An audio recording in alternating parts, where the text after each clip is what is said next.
Tak. Malang saya baca tu cerita Imam Syafi'i rahimahullahu ta'ala. Saya faham dia pergi ke Mesir, mungkin umur dia 40-an saya rasa. Umur 40-an. Dia pergi ke Mesir tahun 199 Hijrah. Tok guru dia Imam Malik mati tahun 179. Maknanya pergi ke Mesir tu tok guru dia mati dah. Siapa di Mesir? Dah ya orang pandai juga, mana anak murid Imam Malik. Dah orang agama, orang ada ilmu, orang ulama besar maknanya. Tak kan nak pergi buat rumah, nak pergi tanam gandum, dia mengajar lah. Apabila mengajar kan dia sama. Ustaz 10 orang, tak sama. Asal jangan salah. Tak sama, jangan salah tak apa. Tapi ada hak jenis salah, ada hak jenis betul. Tapi kalau lain-lain itu betul belaka, tak apa. Macam orang pergi muka, hak ni buka anyu, hak ni buka kaya, hak ni buka kokok, hak ni buka, hak tu tak apa. Hak betul belaka tak apa. Hak ni pakai jala, hak ni pakai ngai. Kalau betul belaka tak apa. Hak tak betul tak boleh. Agama kita kok ada keluasan. Ada keluasan, mazhab ada keluasan, fiqh ada keluasan, politik ada keluasan. Berbeza itu kalau sama-sama betul, tak apa. Ada orang nukar rumah, tak, dia tak tahu kok dulu nukar rumah saya pegang tuku.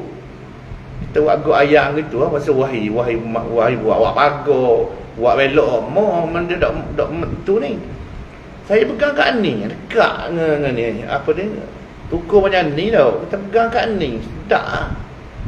Kedia-kedia ni orang nukar tu tak kena pegang tu Ustaz. Dah pegang apa ni? Pegang ujung ni La ilaha illallah. Baru sedap dia kata.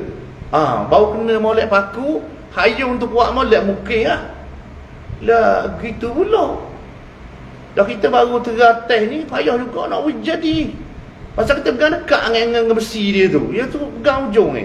Raga sikit. Saya jumpa. Maknanya dah kita tak tahu.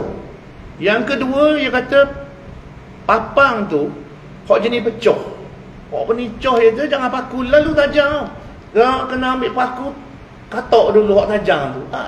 Dia kedok Saya ingat ke tak boleh pecah hak tajam. Dia suruh katok mata tu jauh tajam tak. Saya pun tergatal. Katok masuk dah lagi. Hak pecah ni menang. Puasa ke pecah dah tupur. Dia sungguh punya tak pecah salah. Kata betul dia. Dah dia pun bukan benda tu ada dalam Quran. Ada benda tu pengalaman. Jadi Imam Syafi'i kita rahimahullah, dia pergi ke Mesir, dia mengajar. Dia mengajar ni dah pekoh memang ada beza. Kalau politik pun ada beza. Ke laut pun ada beza. Marah tak setarang. Pengikut Imam Malik ya, mazhab Imam Malik duduk dah di Mesir tu. Imam Syafi'i belum mari, mazhab Imam Malik ada dah, Maliki. Pasal ramai orang Mesir pergi ngaji di Madinah. Orang pergi Mekah buat umrah, buat haji kan, pergi ke Madinah, jumpa dengar tok guru besar ni, pakat ngaji lah. Balik jadi pengikut dia lah di Mesir tu. Imam Syafi'i pergi ngajar, lain lah. Imam Malik tak baca bismillah mayang.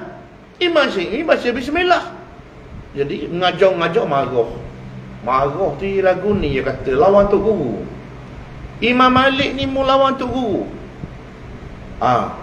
Lawan tok guru kami, lawan imam mazhab, lawan pada dia ni orang ulama besar juga. Jawab lagu mana nak cerita cara Imam Syafi'i jawab comel tu. Dak balah dia jawab comel. Dia kata Imam Syafi'i rahimahullah, Imam Malik tu guru aku. Imam Malik umur saya tu.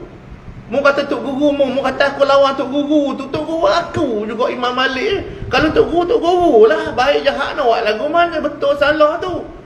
Kalau ayah lah jahat baik pun. Dia memang belajar sungguh. Dan Imam Malik sayang ke Imam Syafi'i. Mungkin awak-awak dia tak akan balik. Ataupun satunya kerana ta'assub fanatik. Apabila Imam Malik bawa buah lain, dulu dalam Islam juga barang tu, dalam keluasan ijtihad tu marah. Kau seorang tu baca khutbah masa doa minta mati. Allahumma amitu Syafi'i. Wahai Tuhan, matilah Syafi'i ni. Mai. Oi, boleh main fanatik fanatik mazhab ke, fanatik parti ke. Oi, jangan. Dan yang fanatik kalau hak parti ni dululah dak mayang jenazah ayah dia, mak dia pun. Dia punya fanatik. Imam Syafi'i kata Imam Malik tu tok guru aku. Aku tidak menentang dia, aku tak menentang dia. Aku mencari kebenaran.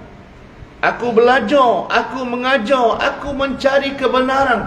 Sebagaimana Imam Malik tu, dia juga cari kebenaran. Imam Malik cari kebenaran, ijtihad dia dalam kotak mazhab dia. Aku juga berijtihad mencari kebenaran. Bukan Imam Malik salah dan bukan aku salah. Ia adalah berbeza tu, salah betul ada juga gitu. Ada juga betul belaka dua-dua. Ada juga betul belaka tiga, betul belaka. Macam saya kata muka Adi. Muka anyuk betul. Muka kokok pun betul. Muka kaya betul. Berikan belaka tu. Jadi ada perkara tu tiga-tiga boleh. Dua boleh betul belaka. Ada tu betul. Bertembung je betul. Kalau kafir dengan Islam, kafir dengan Islam betul Islam lah. Kalau mazhab Syafi'i tembung, betul belaka. Syafi'i betul, Maliki betul, Hambali betul. Kadang-kadang kita tak kerti nak ukur. Asal berlawan dengan kita, lawan Islam. Asal lawan dengan kita, lawan Allah. Padahal benda tu berbeza pendapat. Kita tak tahu hak mana agama. Hak agama mana? Lepas tu, hak mazhab hak mana? Hak parti hak mana? Hak akidah hak mana? Hak politik hak mana? Hak fiqh hak mana? Politik duduk kat mana? Politik duduk kat fiqh. Fiqh pula duduk kat tajuk mana? Tajuk muamalah. Kadang dia tak tahu. Oh, yang marah kita pula.